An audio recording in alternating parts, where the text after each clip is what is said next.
Oggi ci troviamo al lago di Fimont, in comune di Arcugnano, a pochi chilometri dalla città di Vicenza.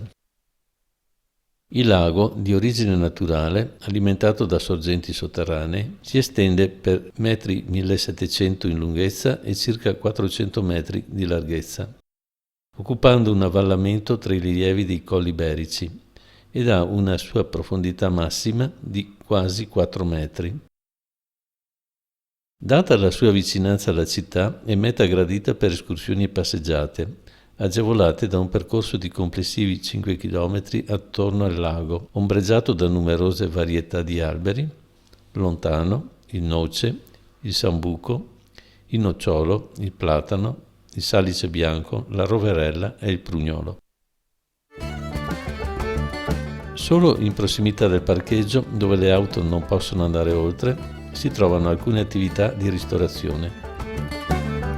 La modesta profondità e le acque non stagnanti favoriscono una buona varietà di fauna ittica: la carpa, la tinca, il luccio, il persico trota, la cernia e il pesce gatto.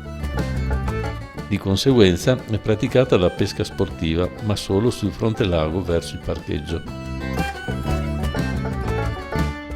Per la ricchezza della sua biodiversità, il territorio del lago di Fimont è un'area protetta e classificato come sito di interesse dell'Unione Europea. Negli ultimi anni, però, la diffusione di un'alga non autoctona, Myriophyllum spicatum, sta portando all'eutrofizzazione dell'invaso.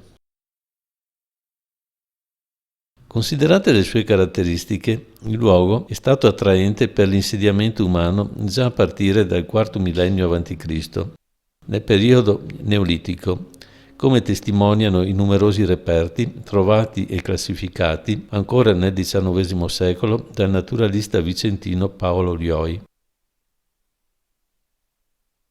Sulle rive del lago, allora più esteso, i primi abitanti costruirono capanne di legno rettangolari con focolare, usavano utensili di ossa di animale e strumenti di selce e producevano tazze e vasi di terracotta a bocca quadrata con semplici decorazioni.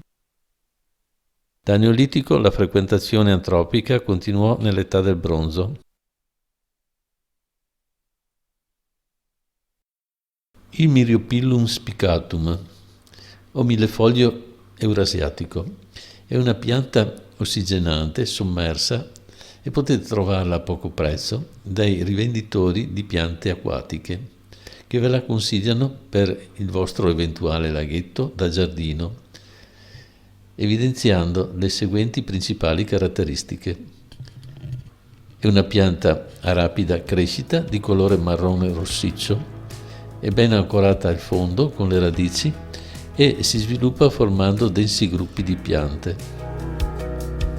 È la pianta sommersa più resistente che tollera le profondità maggiori ed anche le acque un po' salmastre.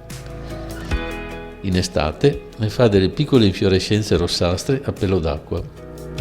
Il Myriophyllum spicatum contribuisce ad ossigenare l'acqua del laghetto e assorbe le sostanze organiche disciolte in acqua, perciò contrasta la formazione di alghe. La radice è commestibile, cruda o cotta, e ha un dolce e croccante sapore. In medicina alternativa viene considerata emolliente e febbrifuga. Resiste a temperature molto rigide.